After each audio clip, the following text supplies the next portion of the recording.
buenas tardes, amadas hermanas, amigas en Cristo que nos ven por la transmisión de Facebook. Estamos de nuevo aquí en Cardel con las hermanitas de Cardel. ¿Cómo están, hermanas? Bendecidas. Después de 2 semanas de descanso, más bien nos estuvimos cuidando un poquito por lo del COVID, pero gracias a Dios estamos otra vez. Espero que ustedes en casa estén repasando, estén con el reto que tiene que ver también con los temas que estamos hablando. Y bueno, vamos a continuar con la tercera sección de Juan capítulo 4 sobre la mujer samaritana. Es interesante que el tema de hoy va a tratar específicamente para nosotras, las que somos creyentes. Las primeras 2 partes se trató sobre todas aquellas que principalmente eran incrédulas, que no tenían fe. Pero esta porción de la escritura que vamos a meditar hoy va dirigida a nosotras, las que somos creyentes. Así que vamos a abrir nuestras Biblias en el Evangelio de Juan, capítulo 4, y vamos a darle lectura del versículo 25 al versículo 38. Cabe mencionar que aquí mis hermanas de Cardel sí se aplicaron con el reto, sí se aprendieron el texto que se había quedado. Espero que también ustedes, hermanas, ahí en donde sea la parte que nos estén viendo, puedan también continuar con el reto.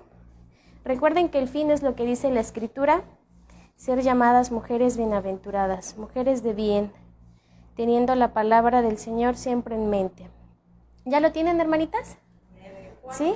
Juan capítulo 4, versículo 25 al 38. ¿Listo? Vamos a darle lectura. Le dijo la mujer: sé que ha de venir el Mesías llamado el Cristo. Cuando Él venga nos declarará todas las cosas. Jesús le dijo: yo soy el que habla contigo. En esto vinieron sus discípulos y se maravillaron de que hablaba con una mujer. Sin embargo, ninguno dijo: ¿qué preguntas? ¿O qué hablas con ella? Entonces la mujer dejó su cántaro y fue a la ciudad y dijo a los hombres: venid, ved a un hombre que me ha dicho todo cuanto he hecho. ¿No será este el Cristo? Entonces salieron de la ciudad y vinieron a él. Entretanto, los discípulos le rogaban diciendo: Rabí, come. Él les dijo: yo tengo una comida que comer que vosotros no sabéis. Entonces los discípulos decían unos a otros: ¿le habrá traído alguien de comer? Jesús les dijo: mi comida es que haga la voluntad del que me envió y que acabe su obra. ¿No decís vosotros: aún falta 4 meses para que llegue la siega? He aquí os digo: alzad vuestros ojos y mirad los campos, porque ya están blancos para la siega. Y el que siega recibe salario y recoge fruto para vida eterna, para que el que siembra goce juntamente con el que siega. Porque en esto es verdadero el dicho: uno es el que siembra y otro es el que siega. Yo os he enviado a segar lo que vosotros no labrasteis. Otros labraron y vosotros habéis entrado en sus labores. Antes de empezar con la explicación, me gustaría iniciar con una oración para que sea Dios quien nos dirija en esta noche, ¿correcto? Te damos gracias, Padre, porque en tu voluntad soberana, perfecta, tú nos concedes estar de nuevo aquí, apartando este tiempo, Señor, para poder meditar en tu palabra. Padre, líbrame del error, líbrame de enseñar cosas, Padre, que sobrepasen lo que tú has escrito en ellas. Te pido que tú me concedas de tu sabiduría de lo alto para poder transmitir este mensaje fielmente, que tú puedas perdonar mis faltas, Señor, porque aún estoy perseverando, pero muchas veces también tiendo a fallar. Que tu Espíritu siempre me domine, Señor, me domine, y que tú siempre me puedas santificar con tu palabra y me dirijas siempre hacia Cristo, que es la verdad. Que en esta noche, Señor, que es un tema bastante complejo, podamos cambiar nuestro estilo de vida. Constantemente nos estás llamando a dejar de hacer lo malo, a aprender a hacer el bien, a ir pronto y ponernos a cuentas contigo. Evita, Señor, que sigamos siendo orgullosas, duras, que en nosotros haya resistencia para no hacer tu voluntad, porque nosotras que ahora hemos creído en Cristo estamos bajo tu reino y por lo tanto debemos desear siempre hacer tu voluntad. Ayúdanos, Señor, en esta enseñanza, en Cristo Jesús nuestro Señor. Amén. Ok, recapitulando un poquito, hermanas, ya habíamos hablado sobre este encuentro magnífico que Jesús tiene con la mujer samaritana. Ya habíamos hablado desde un principio, recordando algunas palabras claves sobre la necesidad que Jesús tenía de pasar por Samaria. Más específicamente, sabíamos y ya identificamos que esa necesidad tiene que ser el encontrarse con esta mujer samaritana. Esta mujer samaritana tenía un estilo de vida altamente pecaminoso, moralmente evidente. Todos sabían en esa aldea que ella era una mujer adúltera y aparte pues ella iba a una hora no adecuada y sola a sacar agua del pozo, ¿no? Sabemos que esta labor pues era bastante fuerte porque tenían que dejar casa y caminar por un periodo de tiempo para llegar al pozo. Y es curioso ver cómo Jesús llega a esa hora exacta donde la mujer iba a ir por una necesidad humana, el agua. Y Jesús ocupa ese mismo elemento para simbolizar la verdadera necesidad que tenía esta mujer. ¿Recuerdan cuál era la necesidad que tenía esta mujer? El agua viva. El agua viva. ¿Y qué simboliza el agua viva? Vida eterna. Entonces realmente Jesús va a decir, mujer, tú no necesitas esta agua física. La mujer no entiende cuando Jesús le dice, yo soy el dador de aquella agua viva y esa nunca te va a provocar sed. Entonces la mujer dice, dámela, para que ya no venga aquí con todo el trabajo, con toda la humillación a sacarla. Y Jesús abiertamente le habla en términos espirituales y le dice, bueno, primero necesitas reconocer tu condición espiritual, porque el agua de la que yo te estoy hablando es vida eterna, un aspecto espiritual. Después vemos que la mujer, cuando ya sale a la luz su situación espiritual, desea evadir ese tema incómodo. Habíamos dicho que muchas veces, hermanas, tenemos una vida oculta, una vida que aparentemente no pasa nada, los demás piensan que estamos viviendo bien, pero solamente Dios sabe lo que hay en el corazón, ese aspecto interno, si somos o no somos verdaderamente creyentes. Y entonces la mujer ya fue descubierta, evade y empieza a hablar de aspectos que naturalmente causan choque, ¿no? La adoración, esos aspectos que vuelvan a salir a flote, esos conflictos que había con judíos y con samaritanos, ¿se acuerdan? Porque ellos no se llevaban entre sí. Aparte, como un judío varón va a hablar con una mujer samaritana, que también en ese aspecto, toda parte de Medio Oriente, creo que a la fecha, pues sigue haciendo mucha discriminación hacia la mujer. Y entonces va a hablar de ese tema. Y Jesús va a utilizar ese mismo tema de la adoración para volverle a hablar de cosas más profundas. Tú no eres una verdadera adoradora, eres una falsa adoradora porque adoras lo que no sabes. Entonces habíamos examinado que nuestra adoración tiene que tener un fundamento. Tenemos que conocer a quién y cómo adoramos. ¿A quién adoramos, hermanas? Acuérdense, ¿a quién adoramos? Jesús, ¿a quién le enseñó a la mujer que debíamos de adorar? Al Padre. ¿Y cómo? En espíritu y en verdad. Es el texto que me acaban de decir. Por eso es necesario que toquemos ese elemento del versículo 23 y versículo 24. Verdaderos adoradores adoran al Padre en espíritu y en verdad. Y aparte es una necesidad del adorar al Padre. No sé si en esta semana, que fue el reto, ustedes se deleitaron adorando al Padre. Ustedes conscientemente adoraron. Hablábamos de no solamente una expresión de manera vocal y a través del canto, sino también al meditar y escudriñar la palabra, al aplicarlo a nuestras vidas, al compartirle a alguien más, al hacer oración. Así es como adoramos al Padre, entendiendo cuál es nuestra condición, hermanas, que salimos de lo vil y de lo menospreciado, pero ahora Cristo nos ha lavado con su sangre, pero aún así nosotras no podemos tomar el lugar de Dios. Por lo tanto, no podemos gobernar nuestra vida. Ahora el Rey es Cristo. Ahora el que gobierna nuestra vida es el Padre. Y precisamente de esto va a tratar el tema. Pregunto, mis amadas hermanas, para empezar a analizar nuestra situación espiritual. ¿Realmente estamos dispuestas y hacemos la voluntad del Padre? ¿Entendemos qué implica hacer la voluntad del Padre? Podemos justificarnos diciendo, pues ¿cómo la voy a hacer si el Padre es perfecto? ¿Cómo voy a hacer la voluntad de Dios si Dios sabe que soy una mujer pecadora y constantemente fallo? Pero hermanas, hubo alguien que nos puso ejemplo en esta tierra humanamente y que llevó a cabo 100% la voluntad del Padre. Sí, ¿quién fue?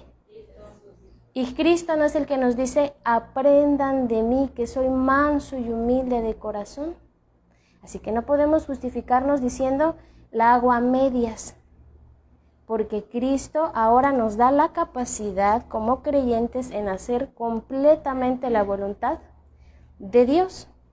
Ahora aquí es importante ver, el tema es el siguiente, la voluntad de Dios ejemplificada por Cristo. La voluntad de Dios ejemplificada por Cristo. Esto es algo maravilloso, hermanas, el poder ver de nuevo y poner nuestros ojos en Cristo. La voluntad de Dios ejemplificada por Cristo.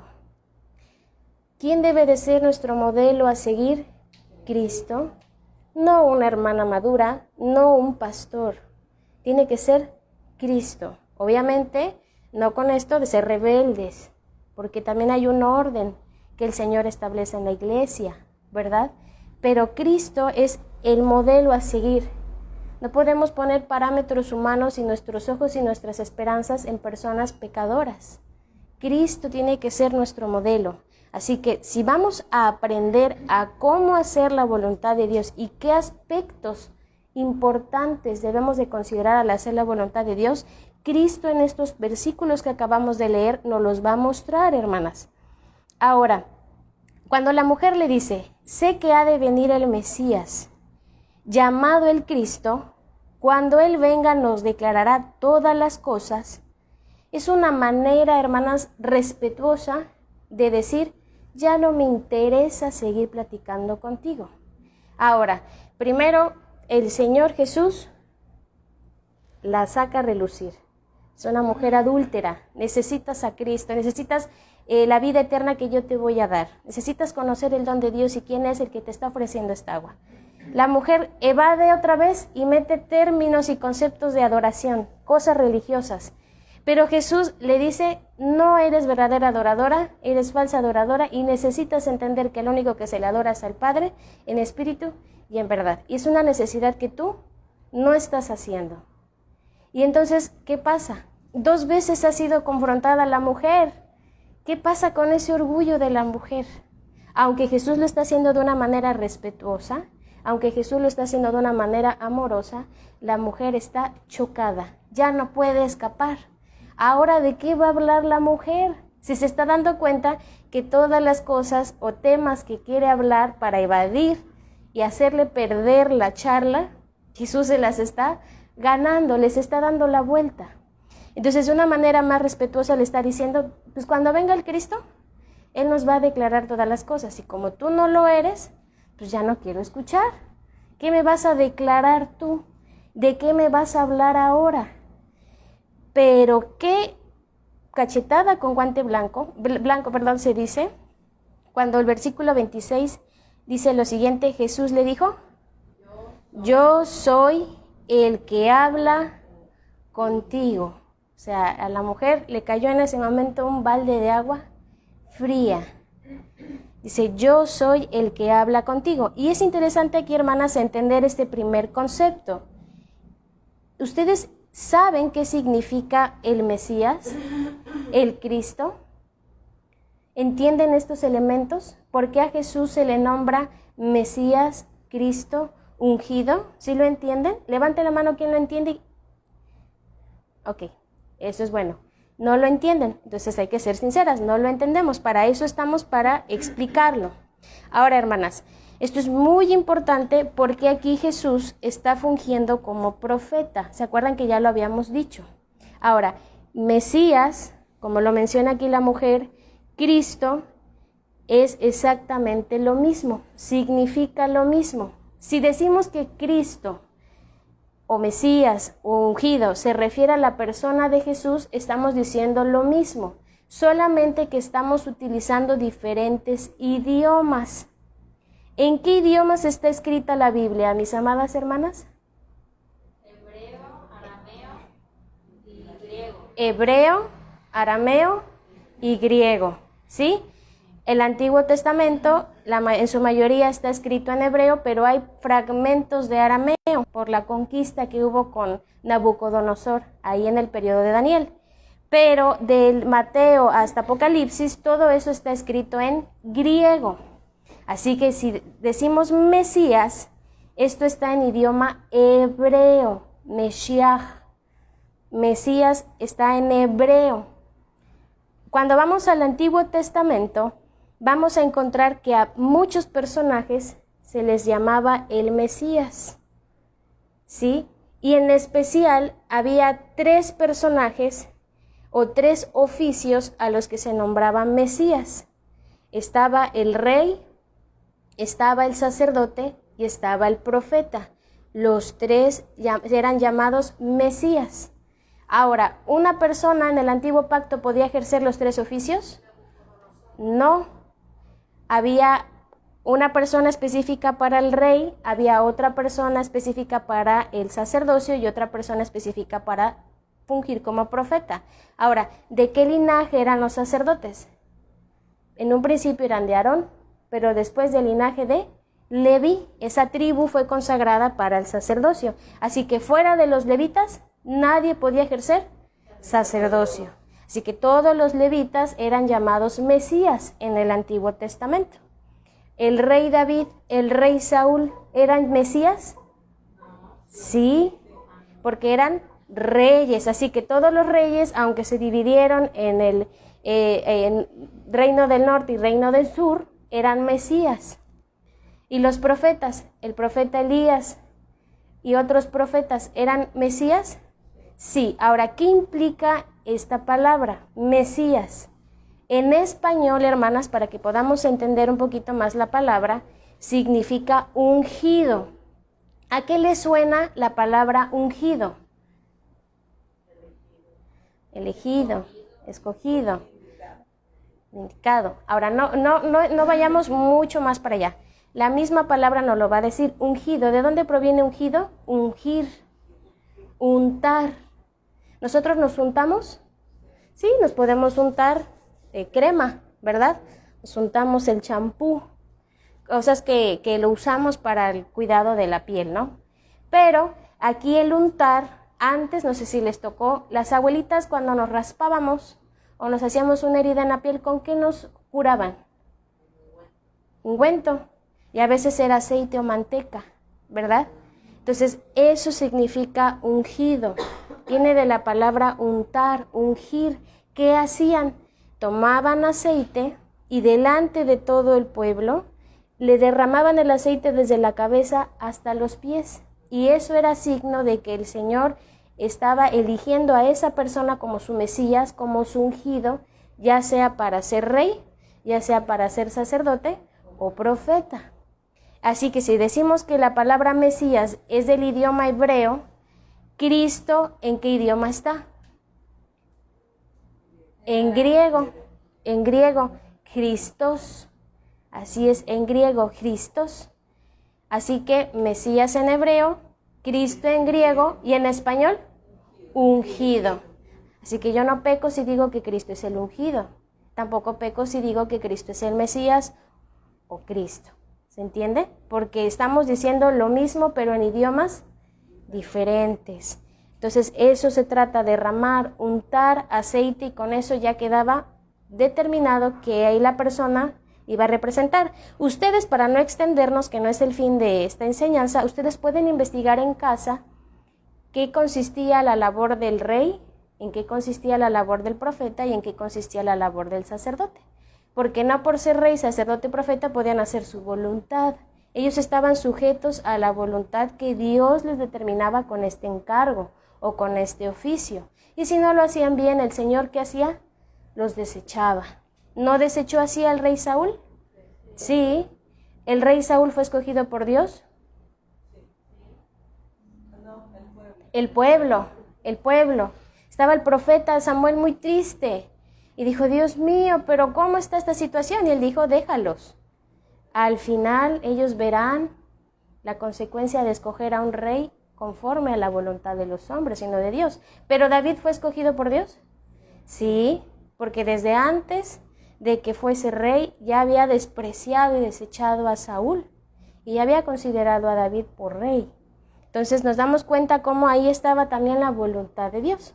Pero mis queridas hermanas, en el Antiguo Testamento van a encontrar fragmentos donde se habla de que vendrá aquel del linaje de Melquisedec, un sacerdote como el sacerdote Melquisedec.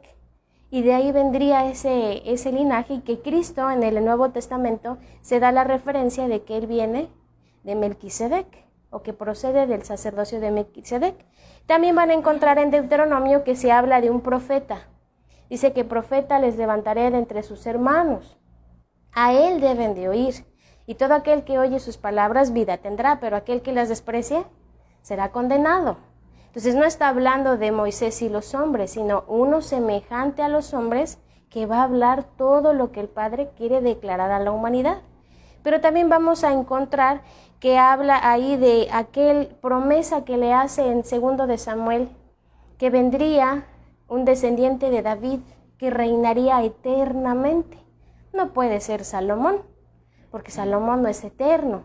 Así que ya había vestigios de que iba a venir alguien que cumpliría los 3 oficios, pero no por separado, sino que un solo personaje iba a fungir con los 3 oficios. Un solo personaje sería el rey, el sumo sacerdote y el profeta. Y se cumple, mis amadas hermanas. Jesús es el rey, el sumo sacerdote y el profeta. Así que todo el Nuevo Testamento vamos a poder encontrar ese oficio llevado a cabo. Cuando le perdona los pecados a la mujer adúltera, está fungiendo como sumo sacerdote. Cuando está hablando con la mujer samaritana y declarándole aspectos profundos sobre la eternidad, la adoración, está fungiendo como profeta. Pero cuando habla sobre el Evangelio y que debemos hacer la voluntad de Dios y que si ha visto al Padre, lo ha visto a Él, está fungiendo como el Rey. Yo soy el representante del Padre, así que no pidan ver al Padre. Todo aquel que me ve, a mí ha visto al Padre. Entonces aquí está fungiendo como profeta.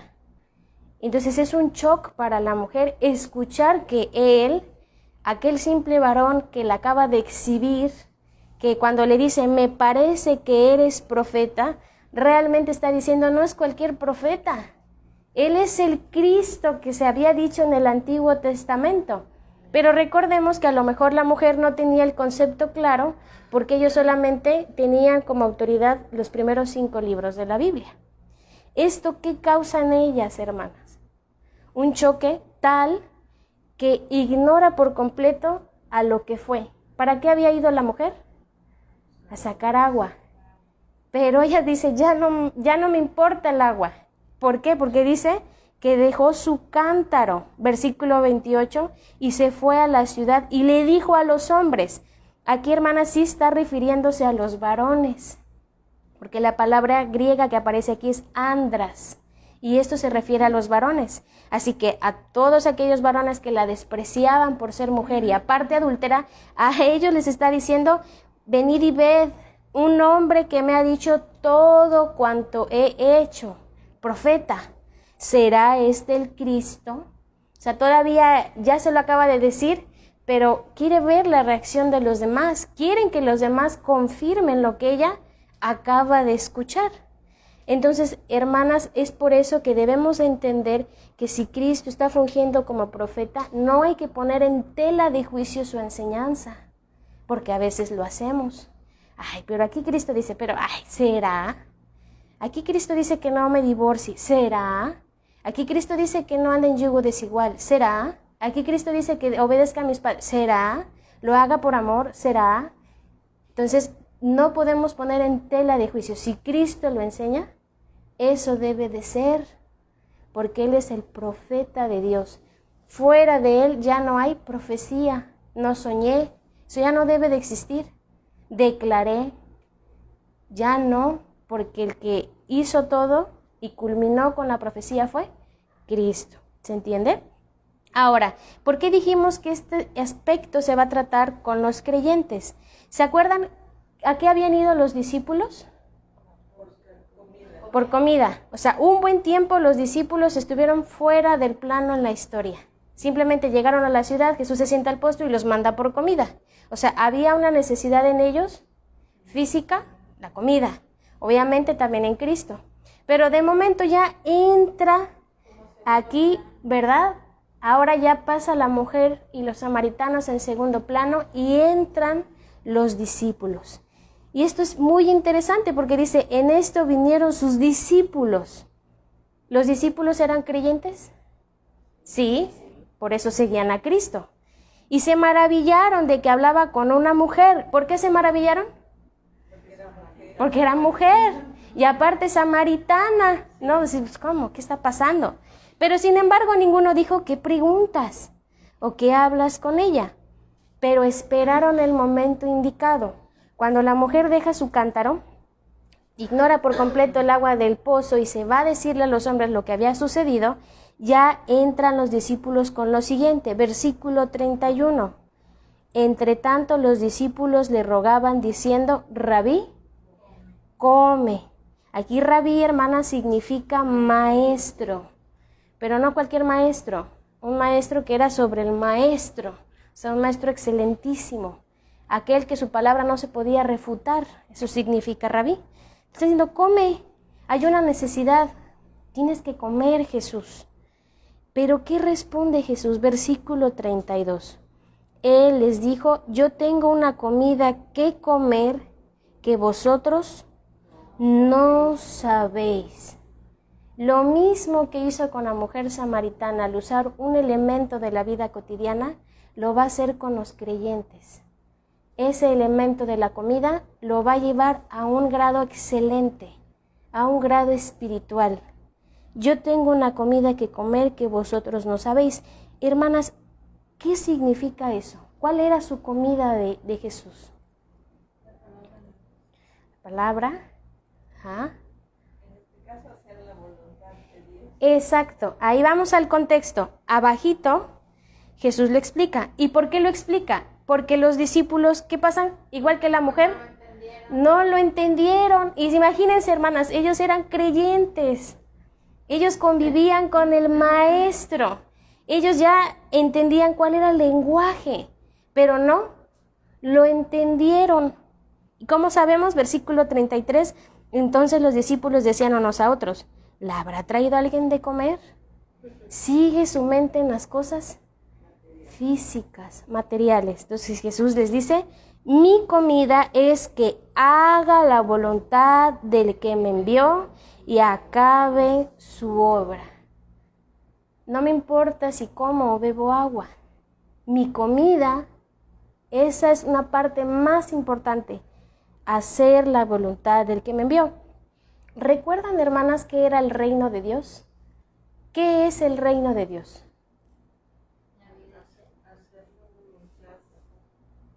Ajá. Así es. Jesús nos lo enseña en la oración. Venga a nosotros tu reino, hágase tu voluntad aquí en la tierra como se hace en el cielo. ¿Qué es el reino de los cielos? Hacer la voluntad del Padre aquí en la tierra como se hace en el cielo. A esa voluntad se refería, hacer la voluntad de mi Padre. Yo he venido a establecer el reino y por lo tanto tengo que ser el mejor representante, el mejor maestro, poner el ejemplo de que por encima de las cosas materiales están las espirituales. Y esto nos lleva al primer punto, hermanas. Punto número 1. Hacer la voluntad de Dios es una necesidad vital para el creyente. Hacer la voluntad de Dios es una necesidad vital para el creyente. Necesidad vital para el creyente. Voy a repetir otra vez. Hacer la voluntad de Dios es una necesidad vital para el creyente. Es una necesidad vital para el creyente. Ahora, ¿por qué nos referimos a los creyentes? Porque aquí están entrando en juego los discípulos. Jesús va a poner ese ejemplo a la vida de sus discípulos. Va a decir correctamente, soy su maestro.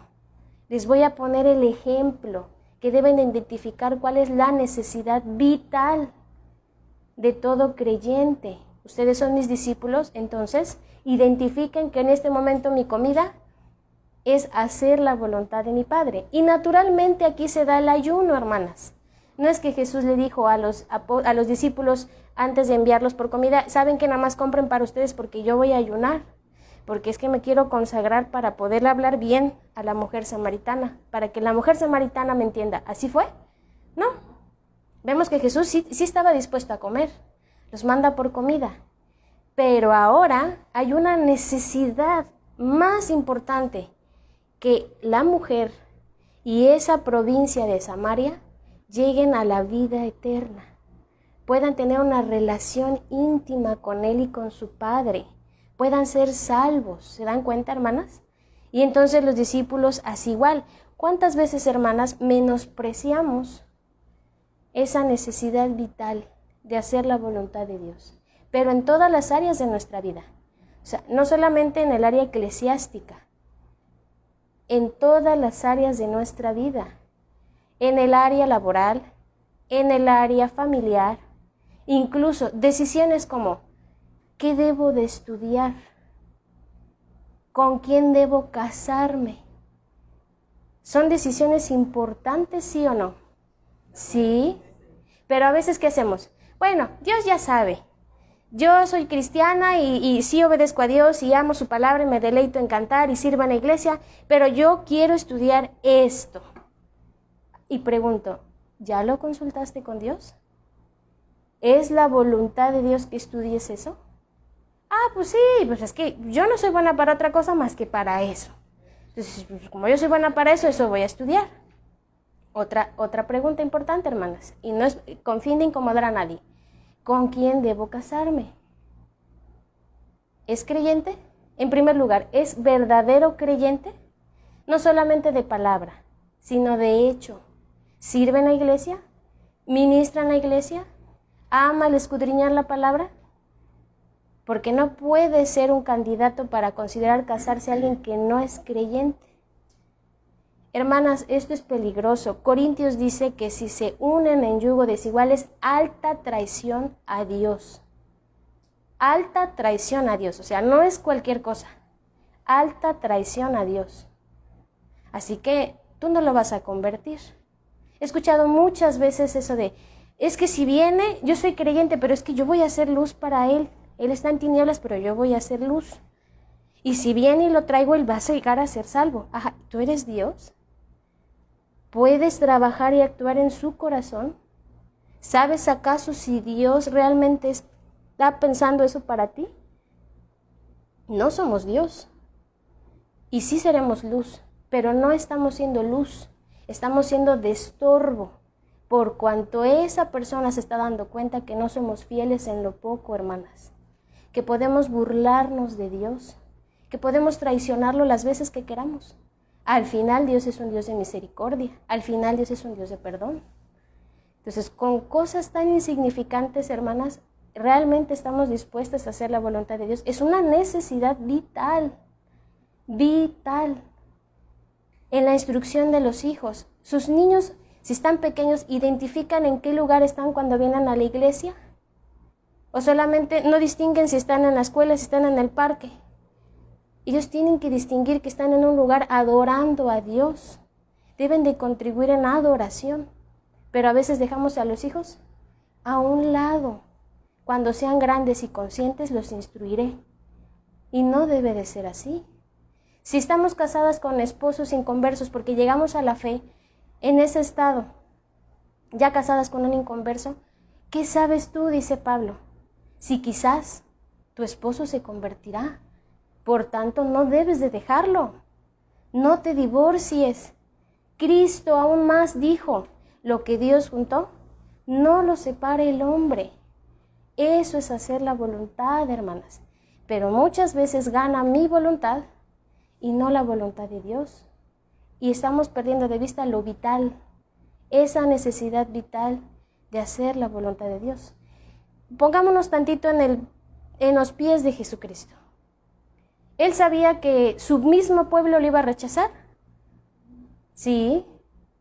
¿Él sabía que pocos iban a llegar a creer? Sí, porque cuando le preguntan cuántos se van a salvar, Jesús dice que son pocos los que entran por la puerta y por el camino angosto y estrecho. Él lo sabía.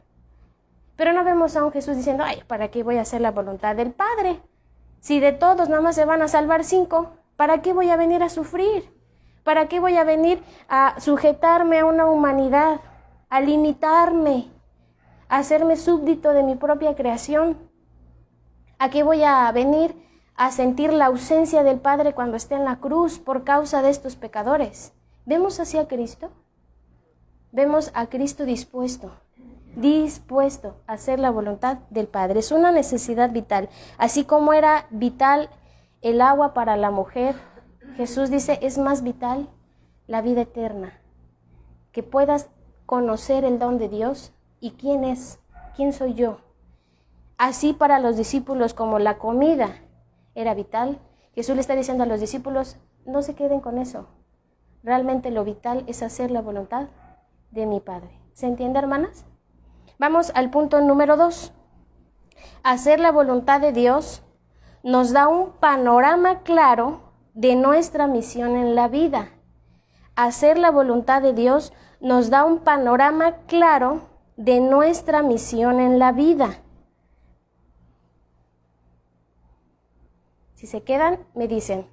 Repito, hacer la voluntad de Dios nos da un panorama claro de nuestra misión en la vida.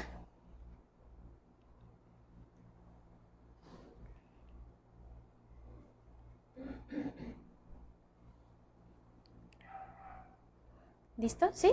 Hacer la voluntad de Dios nos da un panorama claro de nuestra misión en la vida. ¿Saben realmente, mis amadas hermanas, cuál es su misión en esta vida? Yo recuerdo mucho que en la escuela constantemente nos decían la misión de todo hombre, nacer, crecer, ¿verdad? Reproducirse y morirse. Y ya, se acabó, ¿verdad? Y yo siempre decía, bueno, ¿cómo tan breve así? Tanto así. Pero cuando empezamos a conocer la voluntad de Dios, se empieza a ampliar el panorama, hermanas. ¿A qué me refiero con el panorama? Como si nos subiésemos aquí a la azotea, ¿verdad? Y miramos toda Zamoral o Cardel. Vamos a tener un panorama claro de dónde estamos ubicadas, de qué hay más allá de este edificio. ¿Se entiende? Entonces, no, hermanas, nuestra vida no consiste en eso. En nacer, crecer, reproducirnos y morirnos. No, hay una misión específica y Cristo nos va a enseñar cuál es esa misión. Y si no lo estamos haciendo, hoy tiene que cambiar nuestra mente para hacerlo. Claramente Jesús aquí dice, versículo 34, mi comida es que haga la voluntad del que me envió y acabe su obra. Versículo 35, ¿no decís vosotros, aún faltan 4 meses para que llegue la siega? Esto es interesante, hermanas. Literalmente sí faltaban 4 meses para la siega, hablando de frutos físicos, materiales. Pero Jesús va más allá. He aquí os digo, alzad vuestros ojos y mirad los campos porque ya están blancos para la siega. ¿No parece un poco contradictorio? Si Jesús está diciendo que literalmente faltan 4 meses para la siega, ¿por qué les está diciendo que alcen sus ojos y miren que los campos ya están blancos para la siega? ¿A qué se refiere con esa última parte, mis amadas hermanas? Siento que, hermana, que se refería a que ya era que no tenía que esperar, a lo mejor él no tenía que esperar para compartirle a la mujer, sino que era en ese momento. Exactamente, va hacia eso. Les está diciendo, ¿contemplaron lo que acaba de pasar? Este encuentro con la mujer viene más. O sea, no solamente es un efecto a una sola persona. Si ella dejó su cántaro y se fue, es porque va a empezarle a decir, oigan, vengan a ver aquel que me ha dicho todo lo que he hecho, ¿no será este el Cristo? La gente no se iba a quedar con la curiosidad, iban a acudir a Cristo. Ahora, hermanas, ¿le iba a dar tiempo de comer? No, porque iban a llegar y ¿qué tenía que atender? Esa necesidad espiritual. Así que ese era el panorama, le está diciendo, hey, despierten. Allí, la provincia a donde fue la mujer, ahí ya están listos para la siega. Eso tienen que ver. Su misión aquí, mis amados discípulos, no es sentarse bien cómodamente y vamos a platicar. ¿Qué tal te fue con la mujer? Vamos a comer, échale a la panza. No, me van a ayudar a compartir el evangelio con las personas. Estén dispuestos a atender esa necesidad espiritual que va a venir. ¿Cuántos? No sé. A lo mejor toda la provincia. Pero tienen que estar dispuestos a. Esa es su misión. ¿Y no fue esa su encomienda, hermanas? Cuando Cristo va a ascender, cuando Cristo ya les resucita y ya está por ascender, ¿se acuerdan que Él les encomienda? La gran comisión. La gran comisión. Y no solamente es a los apóstoles. Esto es a nosotras. Pregunta, hermanas, de manera personal y reflexionen. ¿Cada una de nosotras llevamos a cabo la gran comisión? ¿O estamos frías en ese aspecto? Estamos viendo que hay demasiado fruto, como dice aquí, que ya están los campos blancos para la siega. Ay, pues que venga otro y que lo ciegue. ¿Verdad? Yo no estoy apta. Me falta preparación. Yo no. Hay que empezar desde casa. Si nuestro esposo no es creyente, ahí está tu necesidad. Ese es tu panorama. Enfócate a que tu vida pueda realmente influenciar, que tu esposo pueda ver en ti a Cristo, que Él note de ti que tu comida es hacer la voluntad de tu Padre, que te deleitas en hacer la voluntad de tu Padre. Porque si tu esposo ve de ti que estás interesada en otras cosas que no son la voluntad del Padre, ¿acaso influencias a tu esposo? ¿Acaso realmente lo que tú profesas verbalmente lo puede ver Él en la comprobación de tu práctica? Igualmente con las personas. En la iglesia, los hermanos pueden decir de ti, ¿realmente es una señorita, una mujer íntegra? ¿O la iglesia sabe que llevas una doble vida fuera de la iglesia? ¿O la iglesia sabe que a medias tintas? Había una película hace tiempo, El cristiano de la secreta. Vaya, toda la iglesia lo tenía como aquel siervo que llevaba y predicaba y que iba al parque, pero ahí estaba batallando con su vida secreta, hasta que realmente se confronta con la palabra y empieza a cambiar. Entonces, o somos consideradas cristianas de la secreta o verdaderamente estamos haciendo la voluntad de Dios. Esa es su misión. Vayamos, hermanas, a Mateo. Vamos a Mateo 28. Y que ese sea nuestro lema, hacer la voluntad, la gran comisión. Se nos olvida, hermanas, se nos olvida. Lamentablemente estamos en una época donde el cristianismo es bien cómodo y ahora con la pandemia se ha hecho más cómodo. Ya no voy a la iglesia, se me hizo tarde por transmisión. Ay, no tengo ganas de ir, tengo mucho sueño por transmisión. Tengo otros compromisos, otras cosas en el mundo, no vengo los martes por transmisión, vuelvo a repetir las veces que yo quiera. Se está volviendo un cristianismo cómodo, flojo. Predica el evangelio, sal de casa y predica. No, nada más le mando imágenes con textos todos los días.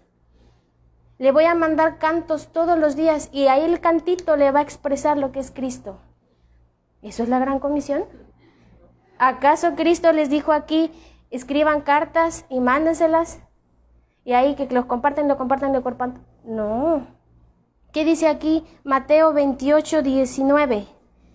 Por tanto, id y haced discípulos a todas las naciones, bautizándolos en el nombre del Padre y del Hijo y del Espíritu Santo. 20. Enseñándoles que guarden todas las cosas que os he mandado. Y he aquí, yo estoy con vosotros todos los días hasta el fin del mundo. Aquellas hermanas que son esposas, la gran comisión está en casa. Mi esposo, mis hijos. Y si mi esposo es creyente y él tiene otra gran comisión con otros varones, hazlo con otras mujeres. Tu familia, ¿hay familia incrédula? En su mayoría. ¿Tu familia realmente ve en ti el cumplimiento de la gran comisión? ¿Estamos enseñándoles que guarden todas las cosas que Cristo nos ha mandado? ¿Pueden ver en nosotras afanadas por estar haciendo la gran comisión? ¿O nos ven afanadas como Marta, con quehaceres, con cosas de esta vida y después Cristo? Si estás soltera, en esa área de estudio, en esa área matrimonial, porque no existe el noviazgo, hermanas, no existe el noviazgo, y el noviazgo es algo altamente pecaminoso, satánico, porque no vemos a Dios en la creación haciendo el noviazgo, ¿sí? Él forma a Adán y a Eva, los crea a su imagen y semejanza y los santifica en una unión matrimonial.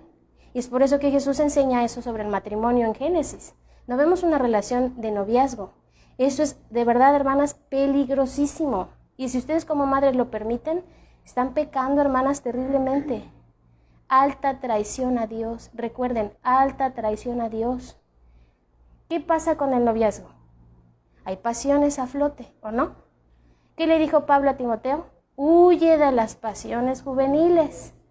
¿Y por qué se terminan casando? Examinemos, hermanas, la mayoría de los matrimonios ahora en estos tiempos, ¿por qué se dan?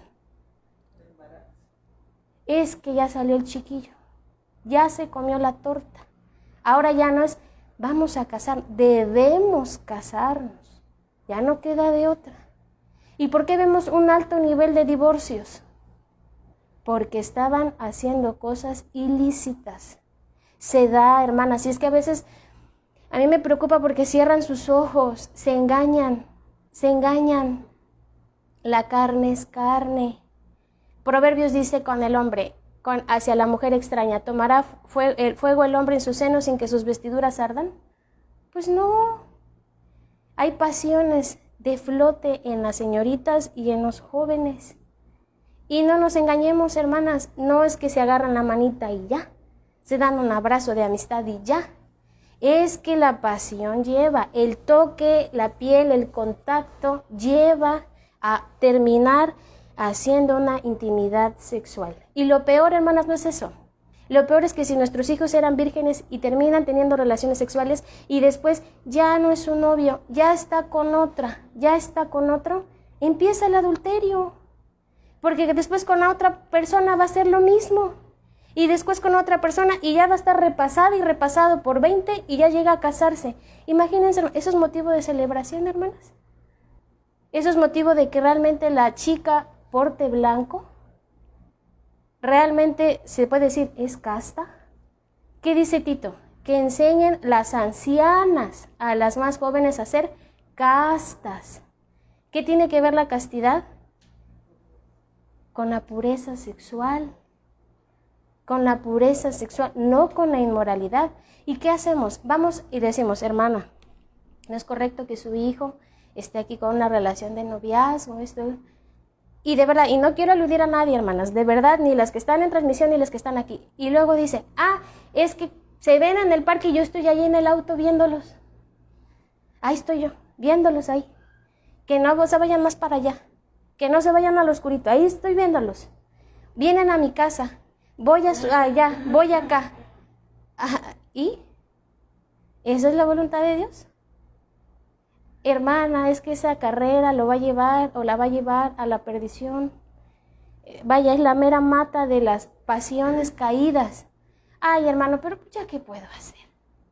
Ya quiso eso, ya sacó ficha. ¿Cómo? ¿Quién manda? ¿Los hijos o los padres? ¿Quién está gobernando la casa? ¿Los hijos o los padres? ¿Ayudamos a nuestro esposo a gobernar bien la casa? Ayudamos. Y lo peor, hermanas, es que va el papá y dice, no relación de noviazgo aquí. No vas a estudiar eso. Ah, pero ya sabe el hijo o la hija. Mamá, que no sepa tu papá. Hermanas, de veras, o sea, qué barbaridad. Órale, vete. Pero me llegas aquí a esta hora, pero no sepa tu papá. Ya cometió relaciones sexuales, ya está embarazada. No le digas a tu papá. Yo le voy a decir, ¿cómo? ¿Qué les estamos enseñando? No hagas la voluntad de Dios. Yo voy a hacer la voluntad de Dios, pero a mis parámetros, a mis términos. No, hermanas, no. La necesidad vital nos tiene que llevar a un panorama claro. Esa es la gran comisión. Serás la peor mamá del mundo si tú siempre estás haciendo la voluntad de Dios. Si tus hijos siempre están bajo la voluntad de Dios. Ahí sí te pueden considerar la peor madre del mundo, pero después, cuando lleguen a su madurez, van a agradecer que qué bueno que les estorbaste y que no fuiste como el sacerdote Elí, permisivo, honrando más a sus hijos y no a Dios. Esa es la idea, hermanas. Examinen cada área de su vida. Tenemos que examinar en esta noche cada área de nuestra vida. Si realmente estamos viendo ese panorama de la voluntad de Dios, esa reproducción. Incluso, por ahí si se los olvidó a los apóstoles, en Hechos vuelve a hacer el mismo énfasis. Jesús vuelve a hacer el mismo énfasis. Hechos capítulo 1, versículo 8. 1:8.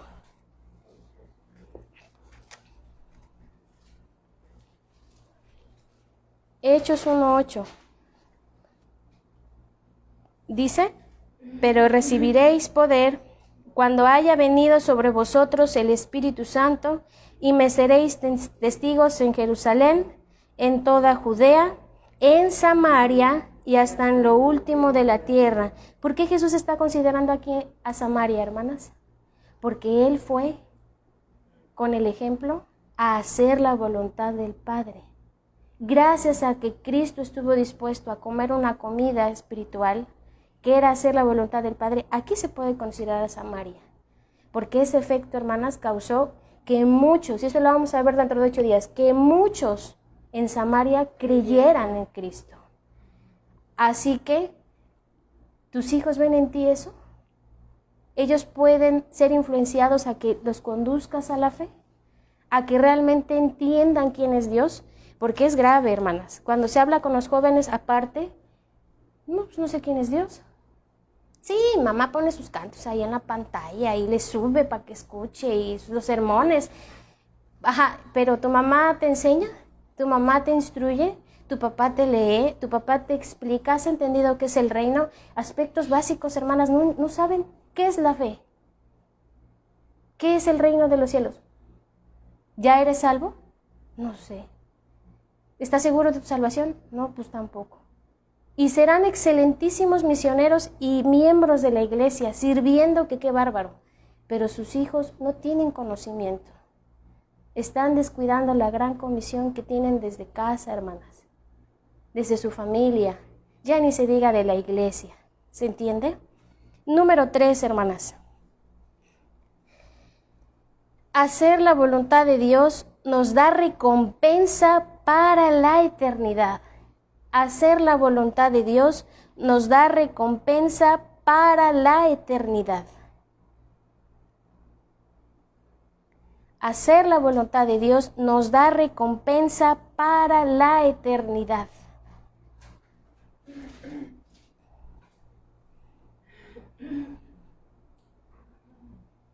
Hacer la voluntad de Dios nos da recompensa para la eternidad.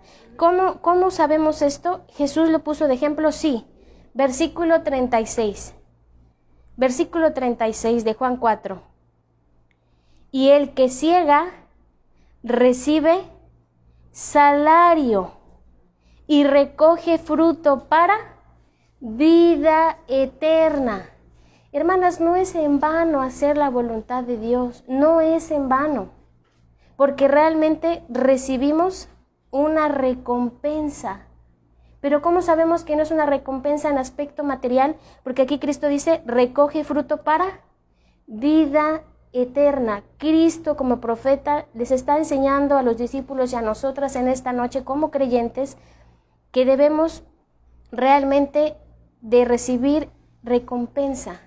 Ahora aquí cuando se refiere a la siega, se refiere a la cosecha. A ver, mis amados discípulos, ¿tienen hambre? Sí, pero ahorita hay una necesidad vital, hacer la voluntad del Padre. Yo les estoy poniendo el ejemplo y ustedes tienen que seguir mi ejemplo. Soy su maestro. Y a lo mejor van a decir los apóstoles, sí, pues me voy a ganar un buen ayuno que hasta me voy a debilitar y desmayar y pues ya qué, me voy a hacer una gastritis aquí, me voy a ganar una gastritis.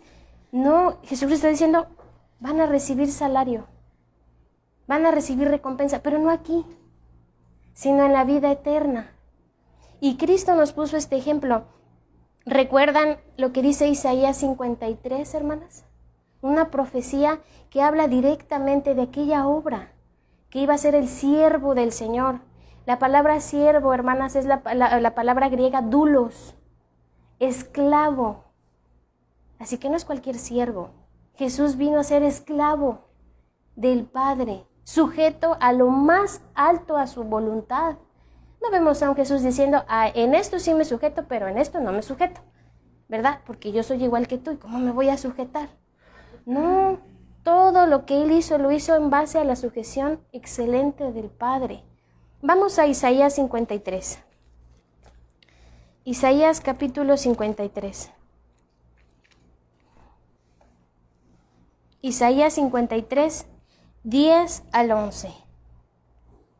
¿Cuál fue la recompensa, mis amadas hermanas, que Cristo obtuvo por hacer la voluntad del Padre? ¿Cuál fue?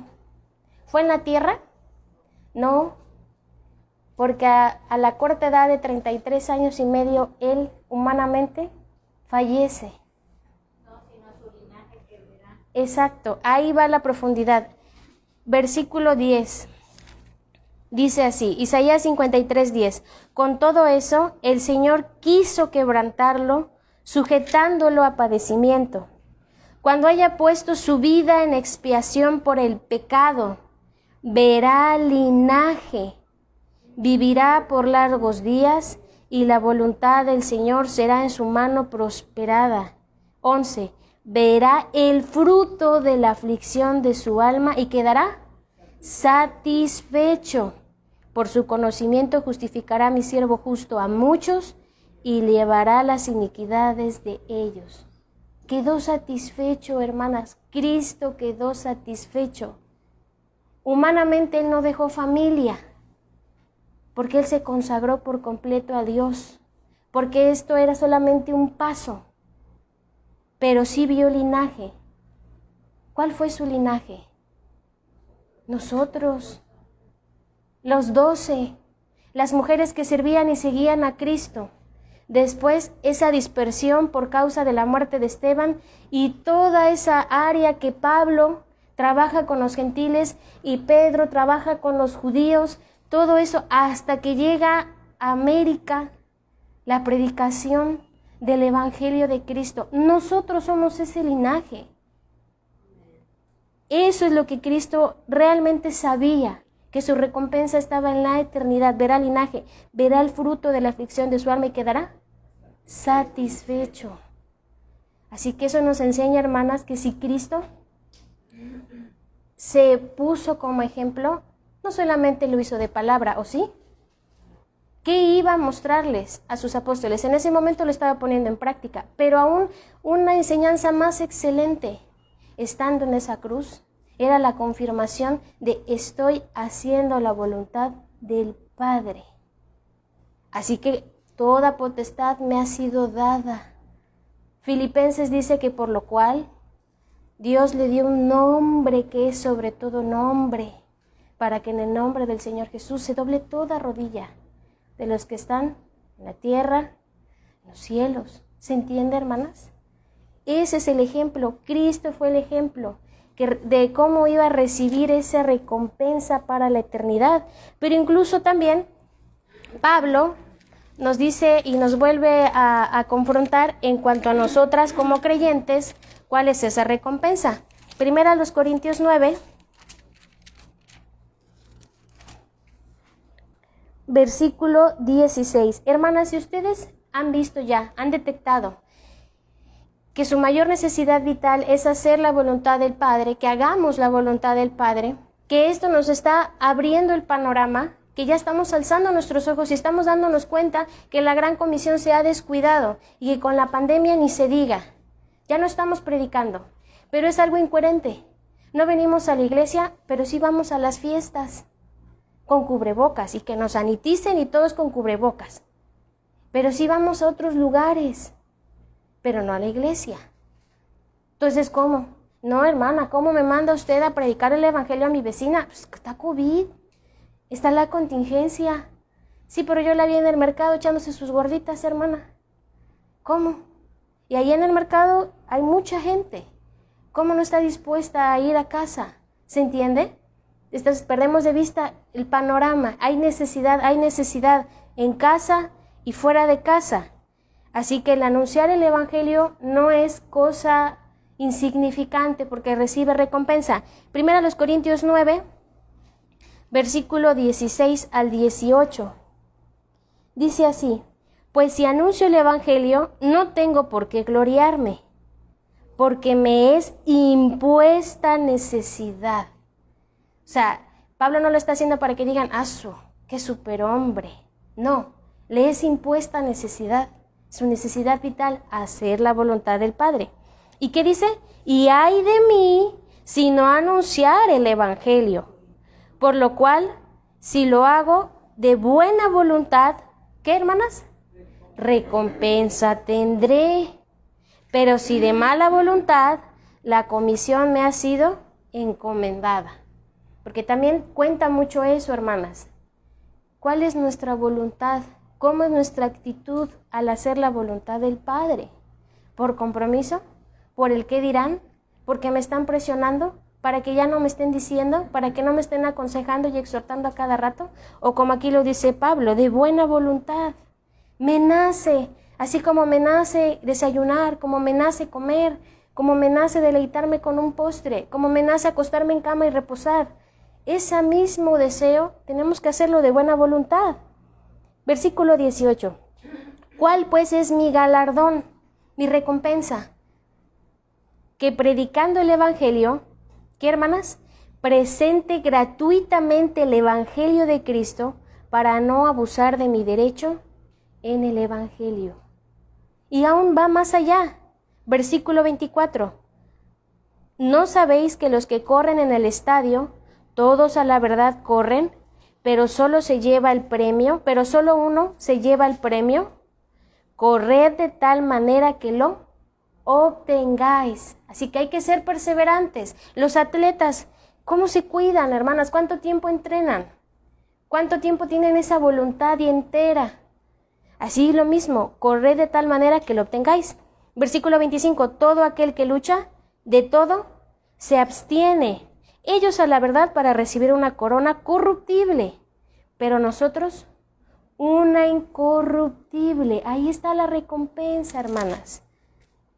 Una corona incorruptible. Versículo 26, así que yo de esta manera corro, no como a la aventura, de esta manera peleo, no como quien golpea el aire, sino que golpeo mi cuerpo y lo pongo en servidumbre, no sea que, habiendo sido heraldo para otros, yo mismo venga a ser eliminado. ¿Se dan cuenta, hermanas? Entonces, ¿hay recompensa? Hay recompensa. En casa pueden leer segunda carta a Timoteo, capítulo 2, versículo 11 al 13. Segunda carta a Timoteo 2, 11 al 13. Y capítulo 4, versículos 7 al 8. Y digo en casa por cuestiones de tiempo para no tardarme más, lo pueden meditar, es la misma idea. Segunda Timoteo 2, 11 al 13 y capítulo 4, 7 al 8. Pablo mismo pone ese ejemplo a Timoteo. Entonces, hermanas, la recompensa es en la eternidad. Y esto, hermanas, nos enseña lo siguiente. Como decía Pablo, si predico el evangelio, debo de predicarlo gratuitamente. Incluso también Pablo dice que no yendo de casa en casa para saciarse. Entonces, a veces vamos y pasa, hermanas, y esto pasa. No tengo nada que comer en la casa. Ya sé. Voy a predicarle a la hermana. Ella siempre es bien dadivosa y me va a dar de comer. Y voy a prolongar mi estudio para que ya cuando venga el hambre y le aprieta a la hermana, me dé. O sea, a veces así lo hacemos. O sea, imagínense cómo jugamos y nos burlamos al hacer la voluntad de Dios. ¿Sí? O bueno, voy y uso mi auto. Pero si voy hasta allá, los hermanos me tienen que dar para la gasolina, si no ya no regreso. O sea, esas cosas no estamos haciéndolo gratuitamente, como lo menciona Pablo. Si lo hacemos, hermanas, la voluntad de Dios debe de ser gratuitamente.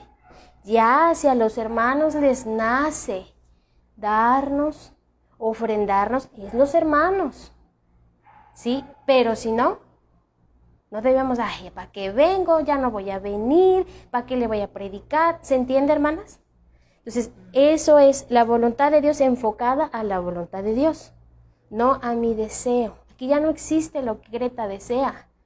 Aquí existe lo que Dios desea que Greta haga. ¿Se entiende, hermanas? Punto número 4, y ya estamos por terminar. Punto número 4. Hacer la voluntad de Dios es la mayor experiencia de gozo. Hacer la voluntad de Dios es la mayor experiencia de gozo. Hacer la voluntad de Dios es la mayor experiencia de gozo.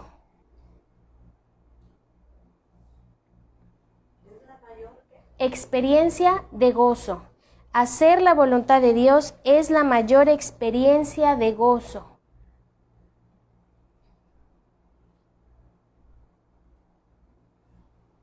Es la mayor experiencia de gozo. Hacer la voluntad de Dios es la mayor experiencia de gozo. Y aquí mismo Cristo como profeta nos lo está enseñando. Versículo 36, parte B. Pero vamos a leer todo para que se entienda. Y el que siega recibe salario y recoge fruto para vida eterna, para que el que siembra, ¿qué? Goce juntamente con el que siega. Aquí hay dos papeles, hermanas. ¿Quién se goza? ¿El que siembra o el que siega o el que cosecha? Los dos. Para que el que siembra goce juntamente con el que siega, con el que cosecha. ¿Hay gozo hacer la voluntad del Señor? Sí. La voluntad de Dios tiene que provocar en nosotros gozo naturalmente, hermanas. ¿Y saben qué es lo paradójico de la vida? Que a veces pensamos que hacer la voluntad de Dios causa tristeza. Y vuelvo a poner ejemplos, y no es aludiendo a nadie, hermanas. ¿Sí? Hay esposo maltratador, abusivo. ¿Cómo voy a estar? ¿Cómo voy a soportar? Ya no puedo más. Me voy a divorciar, así voy a estar bien tranquila y gozosa, sirviendo al Señor sin límite. Analicemos, hermanas, ¿realmente va a producir gozo? Y quiero decirles algo, hermanas, cuando hablamos con las mujeres que se han divorciado, pasando los meses, lloran, diciendo, cometí el peor error de mi vida. Y más si son creyentes. ¿Por qué lo dejé? ¿Por qué? Porque no era la voluntad de Dios. Y si no haces la voluntad de Dios, ¿qué causa, hermanas? Tristeza. Eso sí causa tristeza. Ahora, Cristo, estando en la cruz, ¿sufrió dolor? Sí. Pero hermanas, créanme lo que les voy a decir. Él no estaba sufriendo por los aspectos físicos. Sí le dolió. Pero Él sufrió más cuando Él dijo, Dios mío, ¿por qué me has desamparado? En ese momento Cristo sí sufrió, hermanas. Porque esa intimidad que tuvo desde siempre, desde la eternidad, en ese momento se apartó. El Padre ya no estaba intimando con su Hijo, con esa relación maravillosa, hermanas. Aún aunque él se hizo un poco menor a los ángeles y se estaba sujetando al Padre, ¿no seguía teniendo esa intimidad con el Padre? Sí, pero en la cruz, cuando él ya está tomando como Cordero de Dios esa parte para expiarnos, Dios simplemente lo dejó. Y ahí sí sufrió. La ira de Dios. Entonces, sufrió. Pero aún así vemos a un Jesús rencoroso, resentido y enseñando que es lo más peor que puede hacer en la vida la voluntad de Dios. No, vemos a un Jesús gozoso, que sus apóstoles permanecieron, excepto uno, gozoso porque les estaba encomendando algo. Y es más, dice que nos iba a dar el Consolador, el ayudador, que nos iba a hacer recordar todas las palabras de Cristo y nos iba a conducir hacia la verdad. En su oración que dijo, hermanas, Padre, santifícalos en tu palabra es verdad. Cristo mismo le está diciendo, yo soy el camino, la verdad y la vida. Él tenía gozo, hermanas. ¿Qué decía Isaías? Quedó satisfecho. Así que, hermanas, con respecto a las relaciones, ay, me va a dar tristeza porque ya llevo años con esta persona y no conoce a Cristo. Y es algo incoherente. ¿Llevas años y no conoce a Cristo? ¿No que serías luz? ¿No que le vas a instruir? ¿Y llevas años y no es creyente? ¿Cómo lo voy a dejar? Me va a causar dolor. Me voy a poner depre. Me va a dar la depresión. ¿Cómo? No, querida jovencita, y lo digo también para las que están en virtual, te casas con ese varón y viene tu desgracia. En serio viene tu desgracia, porque alta traición a Dios será el acto que vas a hacer. Porque te estás uniendo en yugo desigual, algo que Dios no le agrada.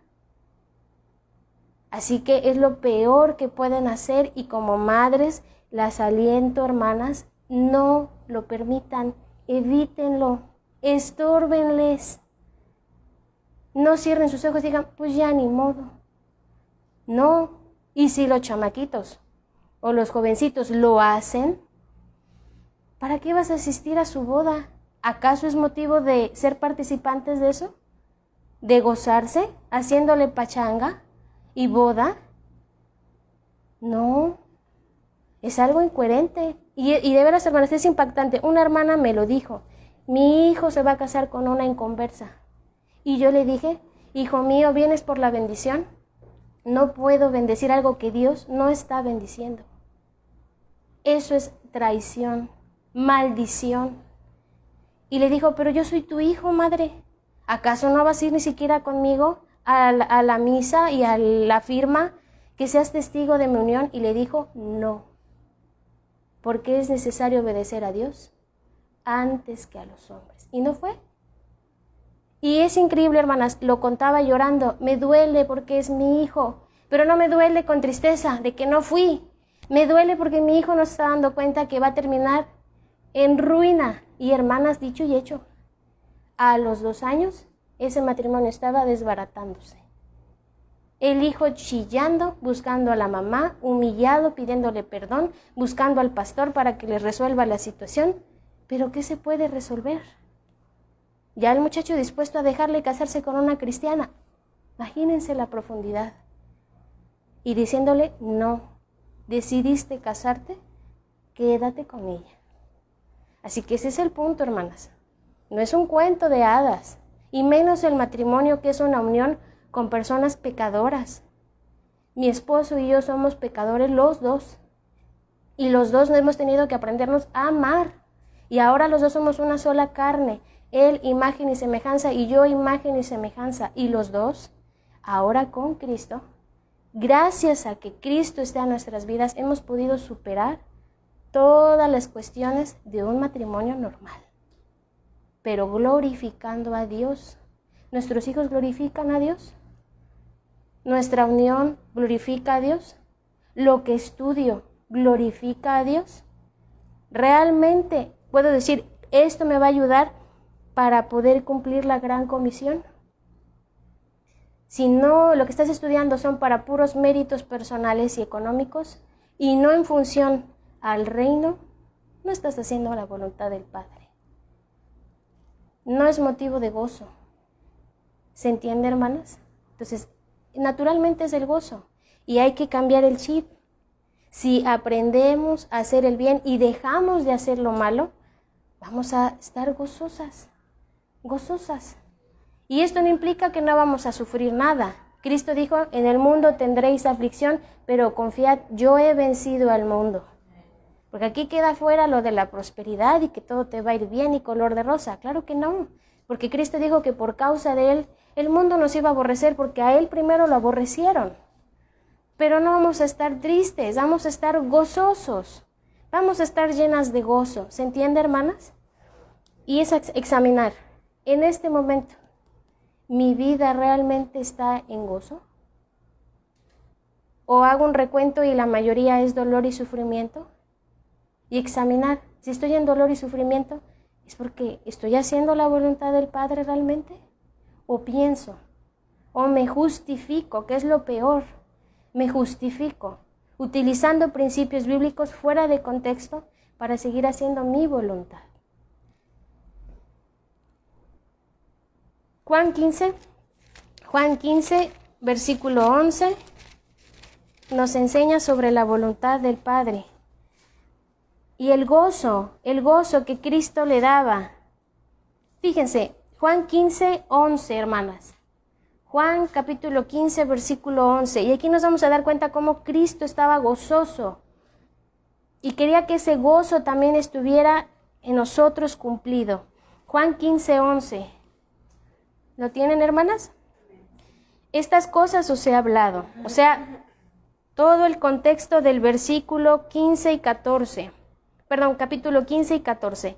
Estas cosas os he hablado, ¿para qué? Mi gozo esté en en vosotros, y vuestro gozo sea cumplido. ¿Cristo estaba gozoso? Sí. ¿Tenía dónde recostar su cabeza? No. ¿Tenía riquezas? No. ¿Estaba relacionándose y teniendo relaciones de manera ilícita? ¿Estaba, aparte de ministrando al Señor y obedeciendo al Padre, haciéndose cosas y estudiando cosas en este mundo? Simplemente dio su vida entero a la voluntad de Dios y estaba gozoso. Ahí mismo en el capítulo 16 de Juan, capítulo 16, del versículo 16 al 24, nos menciona lo mismo, hermanas. Todavía un poco y no me veréis, y de nuevo un poco y me veréis, porque yo voy al Padre. Entonces se dijeron algunos de sus discípulos unos a otros, ¿qué es esto que nos dice? Todavía un poco y no me veréis, y de nuevo un poco y me veréis. ¿Y por qué yo voy al Padre? Decían pues, ¿qué quiere decir con todavía un poco? No entendemos lo que habla. Jesús conoció que querían preguntarle y les dijo, preguntáis entre vosotros acerca de esto que dije, todavía un poco y no me veréis, y de nuevo un poco y me veréis. De cierto os digo, que vosotros lloraréis y lamentaréis y el mundo se alegrará.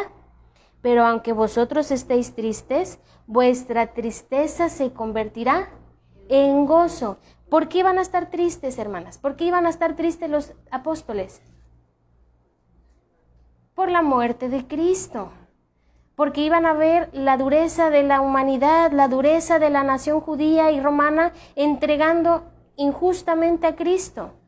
Pero Cristo mismo dice que esa tristeza, ¿qué? Se convertirá en gozo, porque ellos realmente han confiado en Cristo. Y fíjense, usa una paradoja, usa una metáfora, una comparación. Versículo 21, la mujer cuando da a luz tiene dolor. Y sí, ¿verdad, hermanas? Las que ya son mamás. Porque ha llegado su hora. ¿Pero qué pasa? Pero después que ha dado a luz un niño, ya no se acuerda de la angustia por el gozo de que haya nacido un hombre en el mundo. Y si yo les preguntara, hermanas, a ver, explíquenme su experiencia.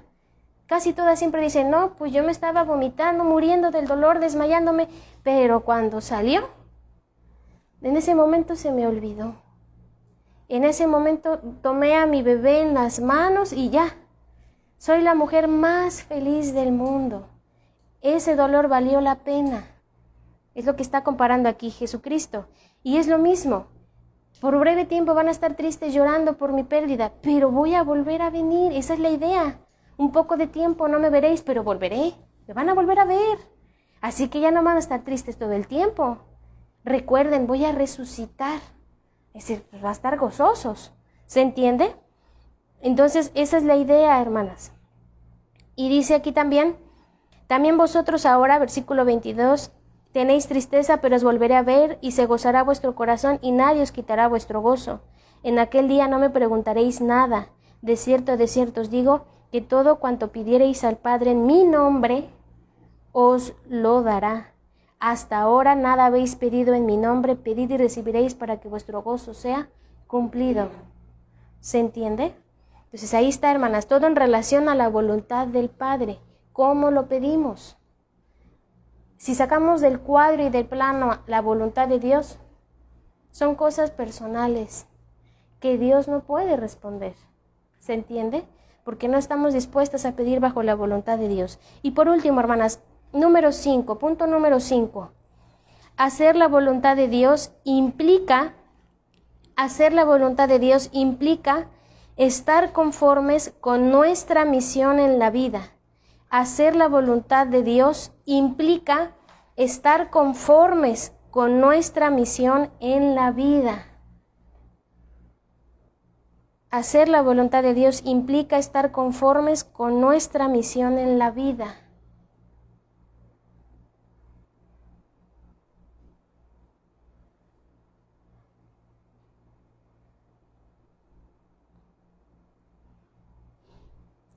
Hacer la voluntad de Dios implica estar conformes con nuestra misión en la vida. Hermanas, ¿realmente están conformes con la misión que tienen en la vida? Hay fruto. Me viene a la mente el texto de Gálatas 6. No os engañéis, Dios no puede ser burlado, pues todo lo que el hombre sembrare, eso también segará.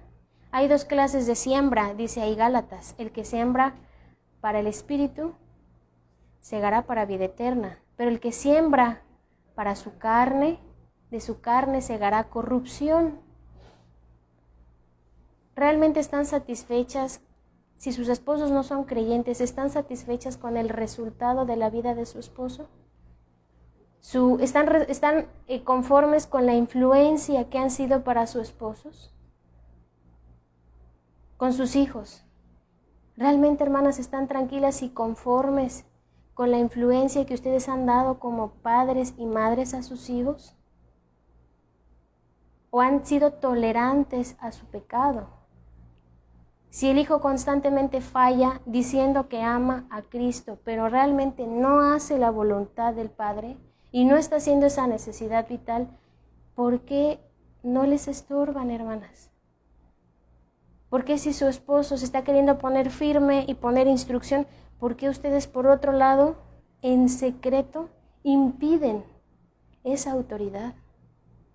Están amando más a sus hijos y no están identificando la necesidad vital de que tanto nosotras como ellos hagan la voluntad de Dios. Jovencitas, ¿realmente están satisfechas con su vida? Aunque sea corta, pero ¿están satisfechas? Si ya estudiaron, si están trabajando, si van a estudiar, ¿realmente pueden sentarse y decir, estoy satisfecha? Porque si no lo están, siempre va a haber un vacío, y principalmente porque o no tienen a Cristo en su vida, o si se dicen creyentes, es porque no están haciendo la voluntad del Padre. Y pasa, hermanas, pasa. Así que hacer la voluntad de Dios implica estar conformes con nuestra labor, o estar conformes con nuestra misión en la vida. Y aquí lo menciona, en Juan capítulo 4, los últimos 2 versículos, menciona este punto que Cristo mismo nos ejemplifica. Versículo 37, porque en esto es verdadero el dicho, uno es el que siembra y otro es el que siega o cosecha. 38, yo os he enviado a cegar lo que ¿qué? Lo que vosotros no labrasteis. Otros labraron y vosotros habéis entrado en sus labores. Hermanas, ¿quién sembró? ¿Quién preparó ese terreno para la llegada de Cristo? profetas, sí, pero en el Nuevo Testamento hay un personaje que sí menciona, Juan el Bautista. Ahora, hermanas, examinemos la vida de Juan el Bautista. ¿Cómo era su vida? ¿Una vida de socialite? Austera. Comía langostas, vestía pieles de animales, no vestía ni siquiera la moda o las telas que usaban en esa época. Y constantemente, como vemos a Juan, predicando ¿en qué zona? En el desierto, hermanas. ¿Un área geográfica cómoda? No. Y constantemente está diciendo, prepárense porque va a venir alguien que es después de mí, pero es mayor que yo. Y ciertamente yo los bautizo con el arrepentimiento, ¿no? Pero Él va a mostrar algo diferente, con fuego, ¿no? Y entonces ahí vemos a Juan. Ahora, hermanas, ¿Juan pudo ver ese fruto? No. ¿Juan pudo decir, yo estoy cosechando lo que sembré? No, ¿qué le pasó a Juan? Lo decapitaron. Confrontó a Herodes y a la mujer por ahí, que era la esposa de su hermano, no le pareció. Le danzó tantito, levantó pasiones y ¿qué le dijo? Pídeme lo que quieras. Y la mujer, como sabía que Juan estaba instruyéndolo, le dijo, quiero su cabeza. Ahora, Juan lo encarcelan primero.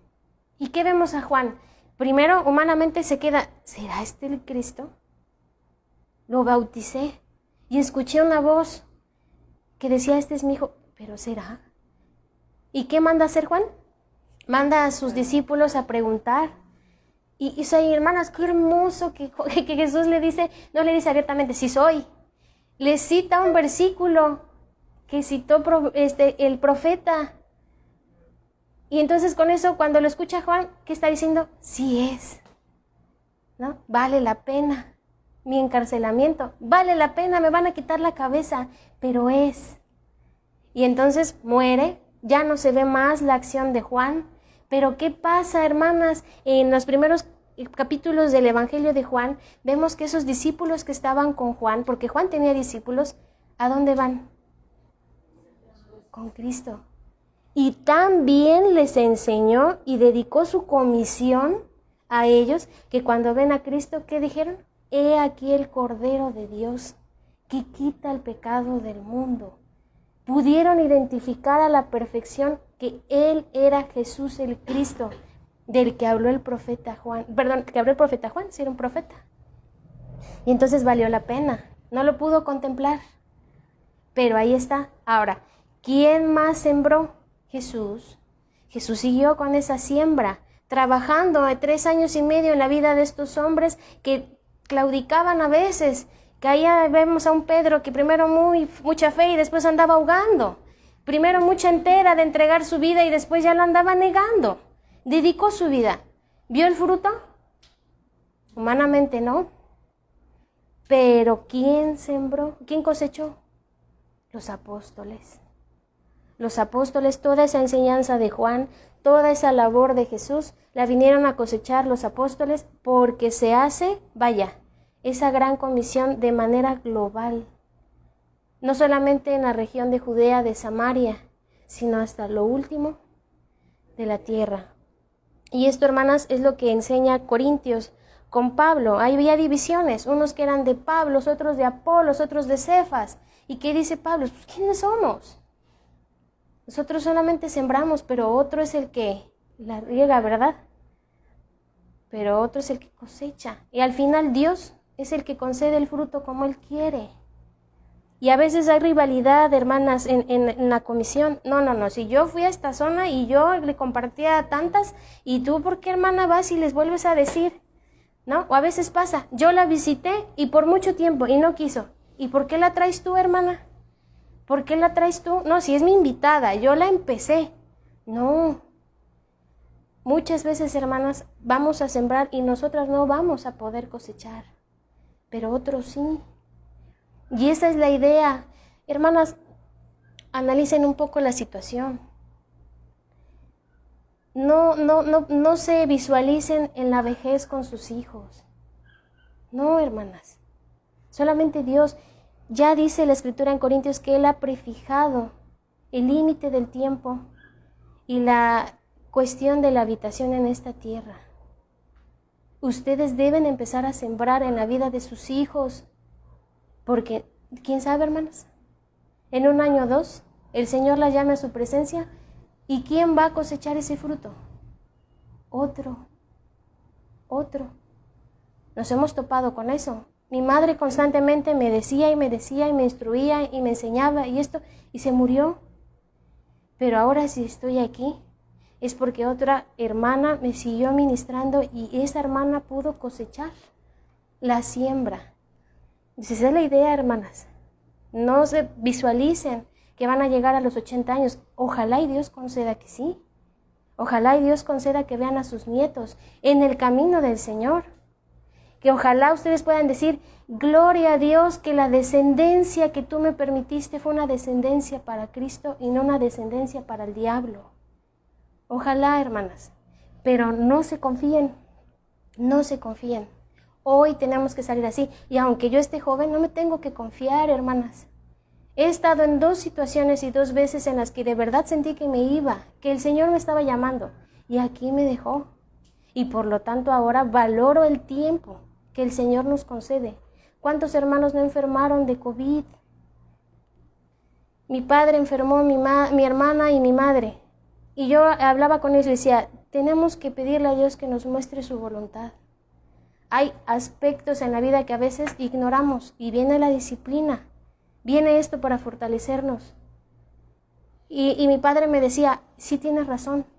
Yo oraba a Dios que tuviera misericordia de mí, no me concediera morir ahogado, como muchos otros murieron ahogados. Y ahí está, hermanas. Hoy fue al médico, le dijeron que sigue delicado, no necesitó de oxígeno constante, solo por las noches, tenía todo eso. Y yo oigo a mi papá avanzado.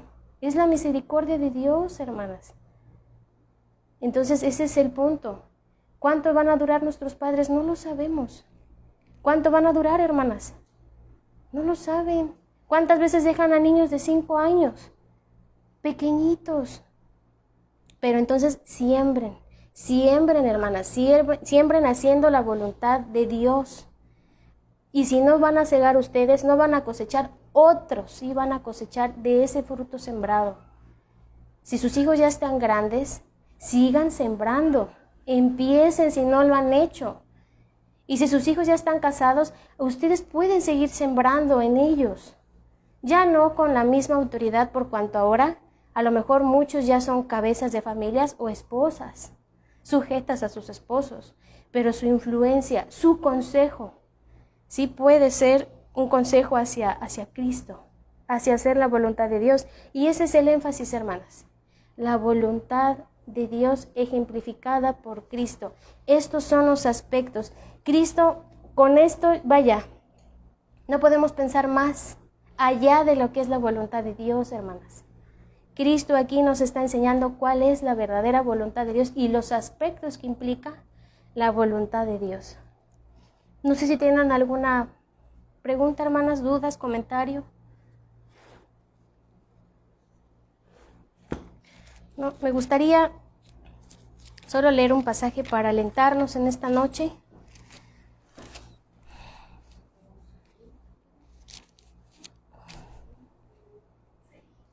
Dice 2 Timoteo 2, versículo 8 al 13. 2 Timoteo 2, versículo 8 al 13.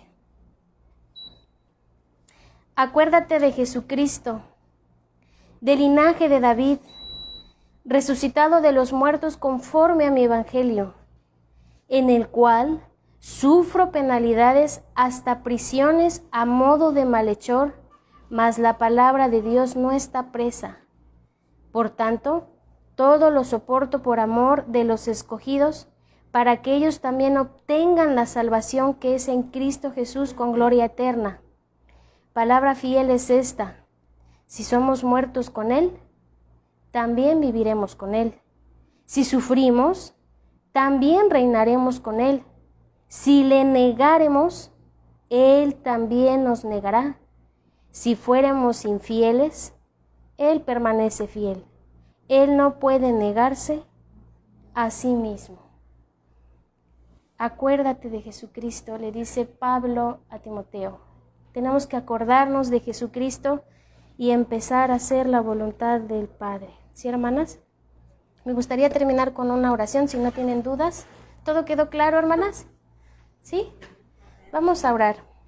Gracias, Padre, porque nuevamente nos haces poner los ojos en Cristo. Él nos enseñó, no solamente de palabra, sino con su vida, a hacer tu voluntad. Perdónanos, Padre, y de verdad ten misericordia de nosotros por medio de Jesucristo, por nuestra negligencia, por nuestra dureza, por nuestra alta traición, porque muchas veces decimos hacer tu voluntad, lo oramos, pero no estamos dispuestas verdaderamente a llevarlo a la práctica.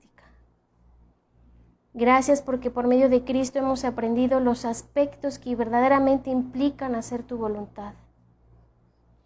Señor, ayúdanos, ayuda a mis hermanas que son madres, ayúdalas con esta labor con sus hijos, ayúdalas si sus esposos son inconversos, ayúdalas a que ellas puedan ser de influencia, que se deleiten y se gocen haciendo tu voluntad, no dejándolos ni divorciándose de ellos, por cuanto Jesucristo nos ha mostrado que esa no es tu voluntad.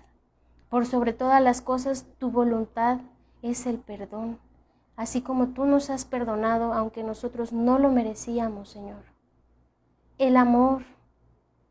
Ayuda a mis hermanas si sus hijos son rebeldes, si lamentablemente han desperdiciado el tiempo, que verdaderamente ahora ellas entiendan que esa es la gran comisión, con sus hijos, y no solamente con las personas de afuera. Ayuda también a las señoritas, a las jovencitas que están en esa duda, qué estudiar, con quién unir su vida, Señor. Que ellas en estas áreas y en todas las demás estén dispuestas a hacer tu voluntad. Si están estudiando cosas para fines personales, económicos, para cosas de este mundo, cosas fuera de tu voluntad, estórbales, Señor. Impídeles que ellas sigan haciendo eso.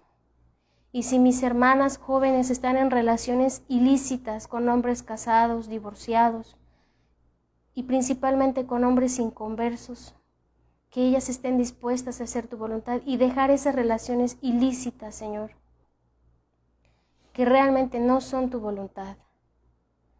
Ayúdanos, Señor, como mujeres casadas, también con esposos creyentes, a hacer tu voluntad, porque muchas veces, Señor, no nos sujetamos.